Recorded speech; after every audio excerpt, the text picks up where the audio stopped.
wayna ka maxay ka baaraan degaan marka la ogaado in waxa ku jira ay nimankaas ay yihiin waa la galaa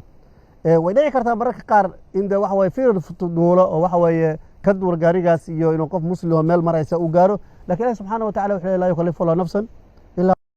muqdisho waxa isku haya laba koox oo midba midka kale u arkay in cadow uu yahay waxaana halkaas ku baaba'aya dhalinyarada mustaqbalka leh ee aan ku jirin dhinacyada dagaalamaya haddaad ku nooshahay caasimadda Soomaaliya saacad gudaheeda waxaad dareemaysaa farxad saacadda xigtana waxaa laga yaabaa inaad dareemaysid murugta geeri xanuun badan tani waa dhacdo aad u xanuun badan dhalinyaradan xalay waxay ka wada qayb galayeen xaflad aroos ah ayagoo aad u faraxsan laakiin hal meel ayay ku wada geeriyoodeen waxaase muhiim ah bulshada muqdisho ku dhaqan inay ka fogaadaan xarumaha dawladda iyo meelaha ay iskugu yimaadaan shakhsiyaadka dawladda u shaqeeya kulanti wacan oo wanaagsan aqyaarta hawada aan ku saaxiibnay oo idilkiinba meel walba aad joogtaan waxa idin leenahay waqtiga idin wacnaado dhammaantiinba muuqaalka la gareeyo cid walba muuqaalka la gareeyo subhan allah subhanahu wa ta'ala aan kaga baryayna umuuraha leedahay ilaahay inuu u saala ilaahay subhanahu wa ta'ala awlaadu u barakeeyo inta awlaadonkaana ilaahay awlaad baari ha siiyo inta gurdoonkaana gur wanaagsan iyo mustaqbal wanaagsan ee baweyna ha siiyo qof walba muuqaalka sheerta ku qabta la gareeyana waxa rabbi subhanahu wa ta'ala aan kaga baryayna mal adduunyo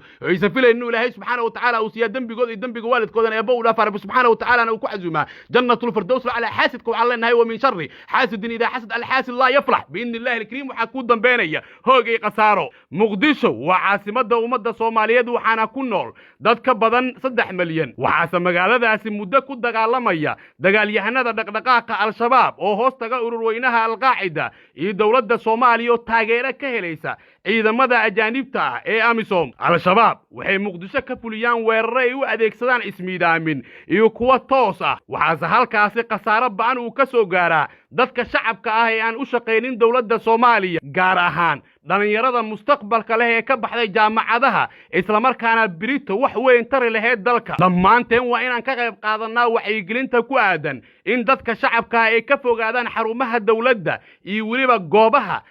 au aragtid inay yimaadaan mas'uuliyiin ka tirsan dawladda ama askarta dawladda taas waxay baajinaysaa ama ay yareynaysaa qasaaraha soo gaaraya dhalinyarada mustaqbalka Soomaaliya leh kuwaas oo maalinba maalinta ka dambaysa ku baaba'aya dhinacyada ishayay isku arkay in cadow ay isku yihiin dhacdada ka dhacday degmada Shangaani galabta waxay ahayd dhacdo aad u xanuun badan maqaayad ku taal degmada Shangaani ee gobolka Banaadir oo fariisinay u ahayd ciidamo ka tirsan kuwa nabad sugidda gaar ahaan kuwa loo yaqaan ilaalada shacabka mararka qaarna ay ma jireen saraakiil ka tirsan militariga waxa beegsaday qof isku soo xiray waxyaabaha qarxa kaas oo isku dhex qarxiyay bartamaha maqaayad shah lagu cabo oo ka agdhow saldhigga degmada Shangaani ee gobolka Banaadir nasiib darrada ugu weyn ee meeshaasi ka dhacday waxay ahayd waxa maqaayadda ku sugnaa dhalinyaro badan oo shacab ah kuwaas oo intooda badan ka baxay jaamacadaha ku yaal Muqdisho qaarkoodna master degree diyaariyay halka qaarka dhalinyaradaasi waa qaar kale oo kamid ah dhalinyaradaasina ay ka yimaadeen jaamacada dalka dibadiisa meesan ka tirsaneen howlwadeenada dawladda laakiin waxay la kulmeen qaraxii ismiidaaminta ee lagu weeraray maqaayadda ay fadhiisan jireen askarta ka tirsan ilaalada shacabka ee hoos tagta hay'adda nisa dhalinyaradan sabaradooda aad u jeedaan xalay waxay ka qayb galayeen xaflad aroos oo ka dhacday Muqdisho waxayna dhammaantooda ay ahaayeen kuwa faraxsan ayagoona galbinaya wiil saaxiibo ay yihiin oo xalay aqal galay laakiin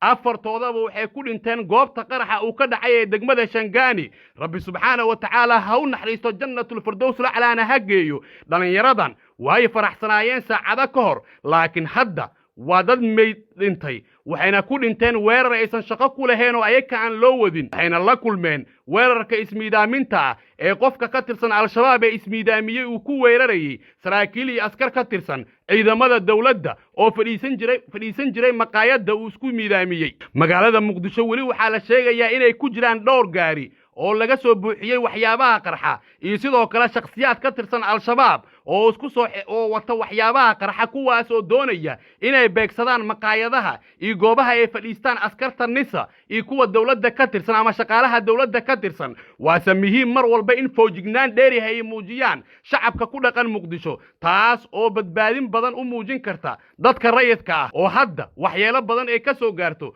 weerarada al-shabaab iyo dawladda ay isweedaarsadaan qaraxa ka dhacay caawa degmada Shangaani ee gobolka Banaadir wuxuu ahaa qarax aad u xoog badan wuxuuna sidoo kale reebay tiiraayo iyo murugo qoysas badan oo ubadkooda ka lahaa rajo wanaagsan muddana waxbarashada ka bixinayay ayaa hadda waayay dhalinyaradii ay dhaleen ee mustaqbalkooda ay wanaajiyeen isla markaana ay isdhahayeen mustaqbalka wax bay idin tari doonaan kuwaas oo ku baxay gacanta qofkii isqarxiyey muqdisho cidna uma maqna ceel uma qodna